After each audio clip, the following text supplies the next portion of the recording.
Neo personal home robot. Starting in 2026, couple of options. You can pay $20K for it, or you can pay $500 a month for it. And it's not ready yet, but it's certainly getting closer. And I think people are going to buy enough of these that it's going to be a worthwhile first launch for the company. Would you like to see a clip of this thing? Yeah, sure. I mean, it's all over social media. It's a good-looking robot. I think we had one of these at an all-in, maybe the all-in holiday special. It was on stage. But yeah, looks pretty good. It's petite, it's small. I think it is. To not be threatening to humans, if that's in fact it. It's got like cloth on top of it, and it's currently teleoperated, but they show it like cleaning and loading dishes and picking up packages. So I guess they believe they're going to have this in a year for $20K. The other one that everybody seems to have that's remote controlled, the Chinese one that was on the Walmart site, that also was 20 grand. So it seems like these are going to be able to be built for 20 grand. The Unitree H1, and then they just came out with another one that's even more fancy. I think that's their cheaper consumer-y one. So there could be a two-tier pricing element here, Jason. The Journal, Wall Street Journal, did get its hands on some testing time with the Neo, actually at 1x's headquarters. They sent over Joanna Stern, who's fantastic.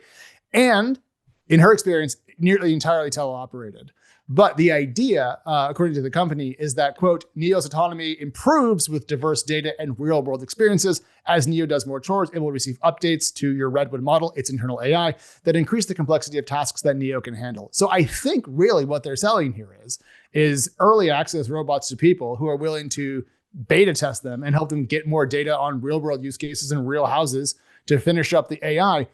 And if people are willing to subsidize that, great, because I would love to have this problem fixed. But I don't think Neo suddenly solved the entire general robotics question for the home with no one watching.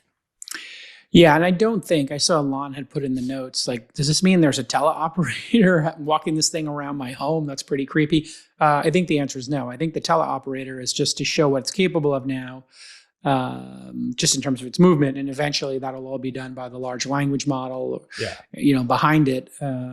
But these things, a lot of the great innovations start as toys that are supposed to do like some tasks, and they do them badly. The PC revolution was like, hey, boot up your PC, take 16 minutes to load this calculator or chess tutor, and you can play chess or use a calculator. And it was like, this is dumb. People were like, I could just use this calculator. Why would I do that? I have a chess set right here. Why would I do that?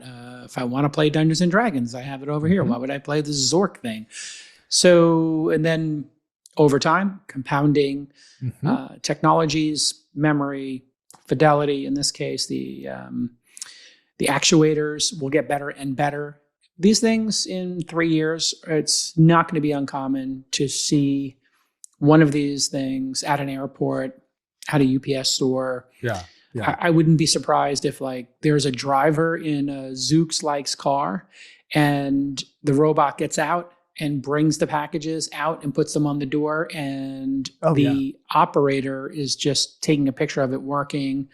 We'll see that in 3 years, and then 6 years, they'll take the driver out and you'll have a Zoox car owned by Amazon with a bunch of packages in it and a robot in it. And the doors will open and it will carry your box from Zoox and put it on your doorstep. Yeah. And that means it'll be free to ship things around the world, or close to free. It'll go it's electric power. Yeah.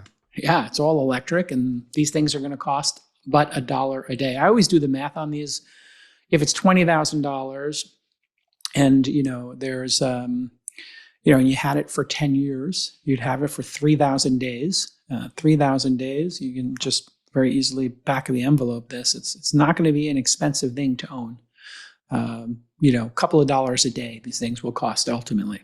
With AI, like everything else, the old saying is so true. Garbage in, garbage out. Without the right training data, you're not going to get great results. But my pals at Uber, they're now working with enterprises all over the world to source, label, evaluate, and scale high-quality, real data for your startup. Uber is one of my favorite companies on the planet because they demonstrated their ability to scale and to build great products. First in the rideshare market, then they figured out Uber Eats, and then they moved on to autonomous driving. And all of this was only possible because of a deep understanding of how to collect, label, understand, and analyze data. Now with Uber AI solutions, you can put the team and tools that turned Uber into one of the world's best companies to work for you, partnering with top talent and experts from Uber's global network. What better partner to help you scale your business than the company that organizes over 36 million rides every single day? Book a demo right now by going to uber.com/twist. That's uber.com/twist.